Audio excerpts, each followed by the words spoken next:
పత్రికా విలేకరులకు నమస్కారం. ముఖ్యంగా ఈరోజు తంబోళ్లపల్లి నియోజకవర్గంలో జరుగుతున్న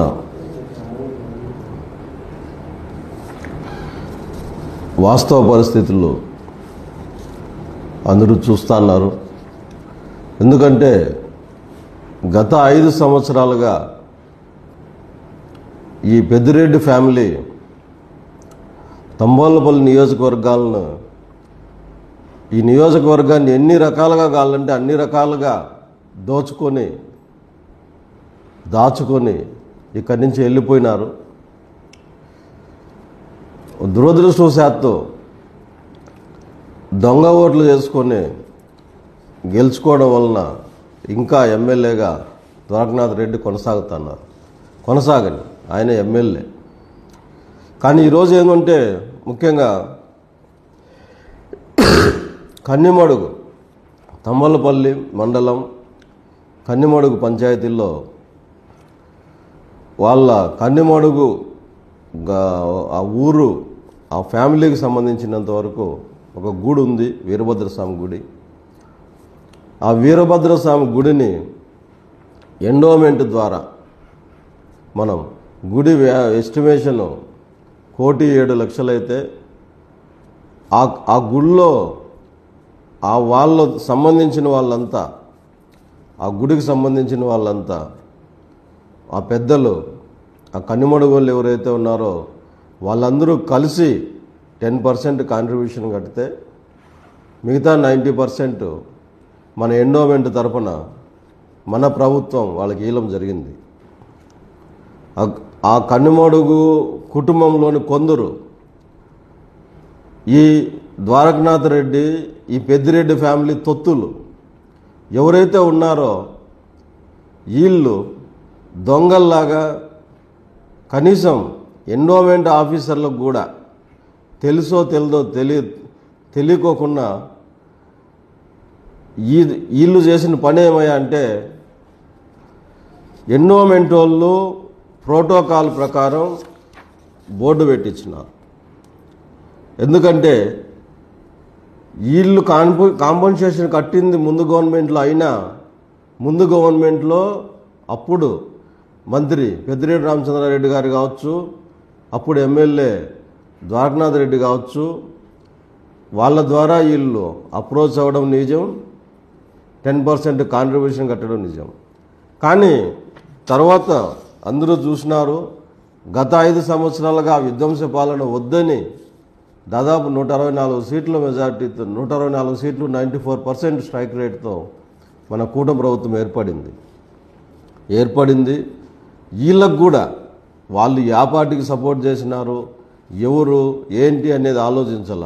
ఎందుకంటే అది ఒకరిద్దరు సంబంధించింది కాదు, గుడి విషయం, ఆ పంచాయతీలో ఉన్న ఆ కన్నిమడుగు ఫ్యామిలీ అందరికీ సంబంధించిన విషయం. కాబట్టి మనం కూడా అడ్డు చెప్పకుండా డబ్బులు శాంక్షన్ చేయడం జరిగింది, అప్రూవల్ వచ్చింది, మెజర్మెంట్ వాళ్లకు మార్కింగ్ ఇవ్వడం జరిగింది, గుడి కట్టుకున్నారు. తర్వాత గుడి ఓపెనింగ్ ప్రోటోకాల్ ప్రకారం మనకు ఇన్విటేషన్ ఇవ్వాల. 1 ఎండోమెంట్ ఆఫీసర్లు ఇవ్వాల, 2 ఆ కమిటీ ఎవరైతే ఆ గుడి కమిటీ ఉన్నారో వాళ్ళ పెద్దలు ఇవ్వాలి. ఇవి 2 జరగలే. ఎందుకు జరగలేదంటే వీళ్ళు పెద్దిరెడ్డి ఫ్యామిలీకి తొత్తులు, మాకు ఊర్లో పల్లెలో కదా ఎవరికి తెలియదులే దొంగసాటుగా చేసుకుందామని చెప్పి నిన్న విగ్రహ ప్రతిష్ఠ చేసినారు. కానీ మనం ఆలోచించాల్సిన విషయం ఏంటంటే ఇంత గుడికి ప్రతిష్ఠ చేసుకుంటున్నారు కదా, కనీసం వాళ్ళు ఎవరైతే ఆ గ్రామ కమిటీ ఉన్నారో ఆ గుడి కమిటీ ఉందో వాళ్లకు ఇంగిత జ్ఞానం ఉంటే, మినిమం నాలెడ్జ్ ఉంటే ప్రోటోకాల్ ప్రకారం అందరికీ పంపించాల. మన దేవాదాయ శాఖ మంత్రికి కావచ్చు, మన జిల్లా మంత్రికి కావచ్చు, ఇన్ఛార్జ్ మంత్రికి కావచ్చు, ఇక్కడున్న ఇన్ఛార్జికి కూటమి ప్రభుత్వం తరఫున పోటీ చేసి నిలబడిన ఇన్ఛార్జ్ కానీ ప్రోటోకాల్ ప్రకారం వాళ్ళు ఇన్విటేషన్ ఇవ్వాలి. అది ఇలా. ఇకపోగా ముఖ్యంగా దీనికి ముఖ్య అతిథులుగా వచ్చింది ఎవరయ్యా అంటే పెద్దిరెడ్డి ద్వారకనాథ్ రెడ్డి, పెద్దిరెడ్డి రామచంద్రారెడ్డి. నేను ఒకటే అడుగుతున్నా పెద్దిరెడ్డి రామచంద్రారెడ్డి గారిని. పెద్దిరెడ్డి ద్వారకనాథ్ రెడ్డి ఆయన ఎమ్మెల్యే, తంబోళ్ళపల్లికి ఆయన దొంగోట్లతో గెలిచినాడా ఎట్లా గెలిచినాడా అనేది పక్కన పెడితే ఆయన అయితే ఎమ్మెల్యే.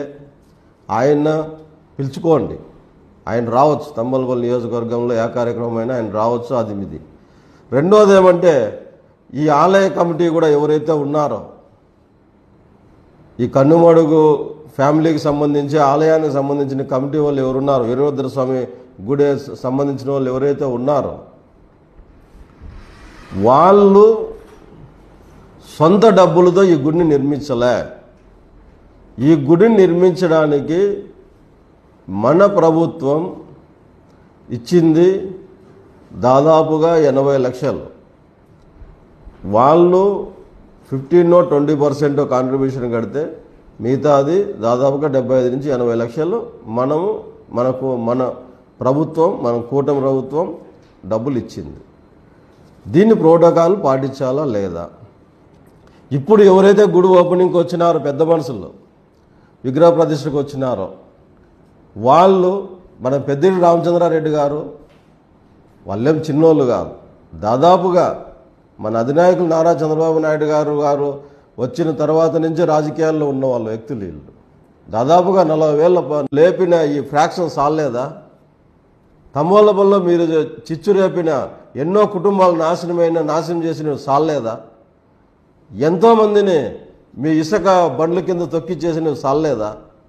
ఎంతోమంది రైతులు భూములు వెరుక్కునేవి సాలేదా? ఉన్న గోపుర గుళ్ళను కూడా మీరు ధ్వంసం చేసినవి సాలేదా? ఇంకా ఎందుకు ఇట్లాంటివి చేస్తున్నారు? ఇంకా ఎందుకు నియోజకవర్గాన్ని పాడు చేయాలనుకుంటున్నారు? మా తంబోళ్ళపల్లి నియోజకవర్గం మిమ్మల్ని గెలిపించడం తప్ప 2 సార్లు గెలిపించిందే.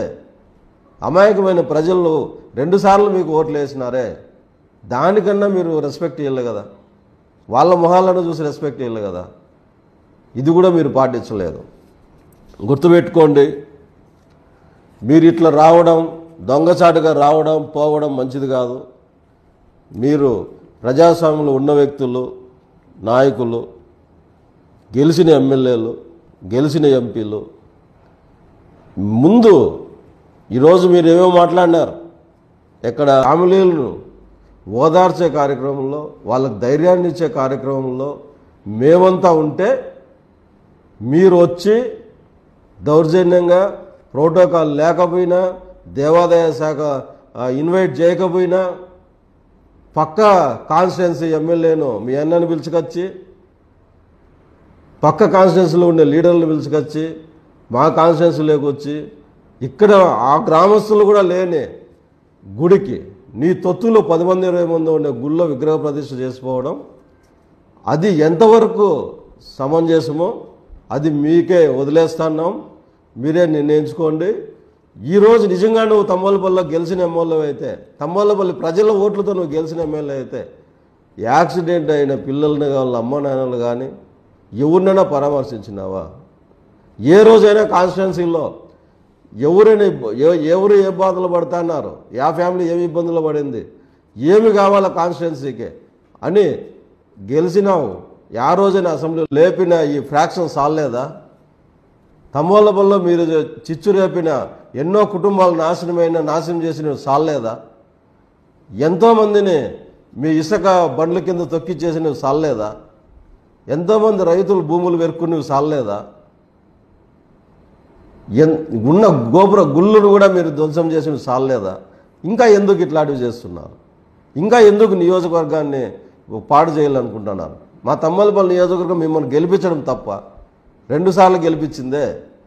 అమాయకమైన ప్రజలు 2 సార్లు మీకు ఓట్లు వేసినారే, దానికన్నా మీరు రెస్పెక్ట్ ఇవ్వాలి కదా. వాళ్ళ మొహాలను చూసి రెస్పెక్ట్ ఇవ్వాలి కదా. ఇది కూడా మీరు పాటించలేదు.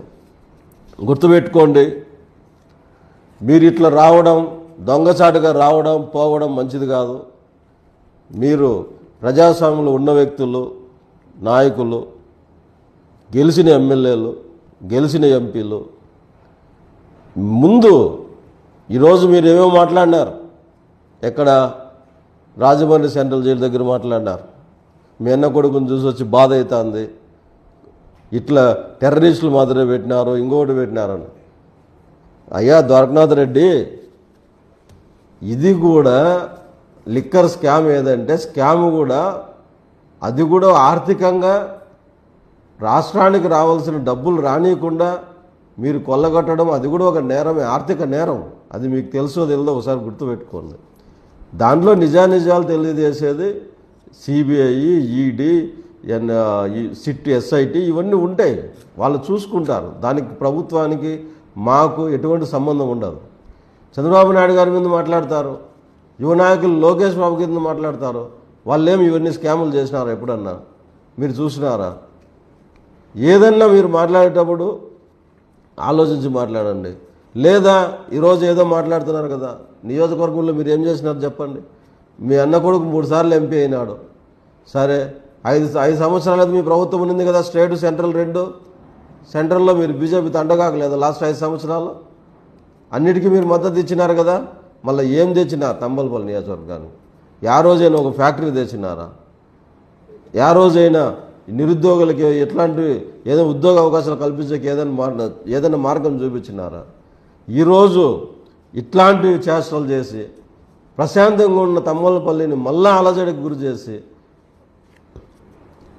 కొట్లాడే పరిస్థితులు, మళ్ళా ముందులాగా మీ 5 సంవత్సరాలు ఏమున్నాయి అలాంటి పరిస్థితులు తీసుకురావడానికి మేము ఎవరు ఒప్పుకోం. నిన్న కూడా మీరు వచ్చినారంటే దానికి ఒకటే, నిన్నటి రోజున మొన్న రాత్రి జరిగిన యాక్సిడెంట్లో పెద్దపాలెం దగ్గర 3 పిల్లలు చదువుకొని ఇంజనీరింగ్ చదువుకున్న పిల్లలు యాక్సిడెంట్లో చనిపోతే, కొత్తకోట దగ్గర ఇంకొక అతను మా కార్యకర్త శ్రీనివాసులు యాక్సిడెంట్లో చనిపోతే, మేము మార్చరీల దగ్గర వాళ్ళ ఫ్యామిలీలను ఓదార్చే కార్యక్రమంలో, వాళ్ళకు ధైర్యాన్ని ఇచ్చే కార్యక్రమంలో మేమంతా ఉంటే, మీరు వచ్చి దౌర్జన్యంగా ప్రోటోకాల్ లేకపోయినా, దేవాదాయ శాఖ ఇన్వైట్ చేయకపోయినా, పక్క కాన్స్టిట్యున్సీ ఎమ్మెల్యేను మీ అన్నను పిలుచుకొచ్చి, పక్క కాన్స్టిట్యున్సీలో ఉండే లీడర్లను పిలుచుకొచ్చి మా కాన్స్టిట్యున్సీలోకి వచ్చి, ఇక్కడ ఆ గ్రామస్తులు కూడా లేని గుడికి నీ తొత్తులో 10 మంది 20 మంది ఉండే గుళ్ళో విగ్రహ ప్రతిష్ఠ చేసుకోవడం, అది ఎంతవరకు సమంజసమో అది మీకే వదిలేస్తున్నాం, మీరే నిర్ణయించుకోండి. ఈరోజు నిజంగా నువ్వు తంబలపల్లిలో గెలిచిన ఎమ్మెల్యే అయితే, తంబలపల్లి ప్రజల ఓట్లతో నువ్వు గెలిచిన ఎమ్మెల్యే అయితే, యాక్సిడెంట్ అయిన పిల్లల్ని వాళ్ళ అమ్మ నాన్నలు కానీ ఎవరినైనా పరామర్శించినావా? ఏ రోజైనా కాన్స్టిట్యున్సీలో ఎవరు ఏ బాధలు పడుతున్నారు, యా ఫ్యామిలీ ఏమి ఇబ్బందులు పడింది, ఏమి కావాలా కాన్స్టిట్యున్సీకే అని గెలిచినావు? యా రోజైనా అసెంబ్లీలో మాట్లాడినావా? నీలాంటి వాళ్ళను గెలిపించుకోవడం మా నియోజకవర్గ ప్రజల దురదృష్టం. నువ్వు గెలవడం అనేది కేవలం దొంగలతో గెలిచినోడివే. ఇప్పటికైనా నియోజకవర్గానికి వచ్చే ముందు అన్నీ చూసుకొని ప్రోటోకాల్ పాటించి రావాలని చెప్పి హితవు చేస్తున్నాం. దీంతోపాటు ఈ దేవాదాయ శాఖ ఎవరైతే ఇది చేసినారో వాళ్ళు కూడా కంప్లైంట్ ఇవ్వడం జరిగింది. మాకు కూడా తెలియకోకుండా ఇట్లా జరిగిందని, దాని మీద కూడా విచారిస్తాం. మా పైన ఉన్న పార్టీ ఆఫీసుకు కానీ మా మంత్రులకు కానీ దీని మీద నిన్న జరిగిన దాని గురించి కంప్లైంట్ ఇచ్చి వాళ్ళు ఏ నిర్ణయం తీసుకుంటారో అందరికీ తెలియజేస్తామని చెప్పి చెప్తున్నాం. దీంతోపాటు ఇప్పటికైనా మారండి. 5 సంవత్సరాలు విధ్వంసం చేసినారు. ఈరోజు మీకు ప్రజలు బుద్ధి చెప్పినారు. మీ ప్రభుత్వానికి పాలించే అర్హత లేదని చెప్పి 151 నుంచి 11 సీట్లకు తెచ్చినారు. అయినా మీకు బుద్ధి రాలే. ఇప్పటికీ ఇదే రాజకీయాలు చేస్తున్నారు మీరు. మొన్న మీ అధినాయకులు జగన్మోహన్ రెడ్డి గారు నెల్లూరులో ఒక ఆడబిడ్డని అనరాని మాటలు, చెప్పలేని మాటలు మాట్లాడిన మీ ప్రసన్న కుమార్ రెడ్డిని పరామర్శిస్తే అదేందో ఆయన దేశం కోసం ఏందో స్వతంత్రం కోసము పోరాడిన వ్యక్తి మాత్రమే మీ అధినాయకులు మాట్లాడతారు. జగన్మోహన్ రెడ్డి గారు ఆయన మంత్రులు ఆయన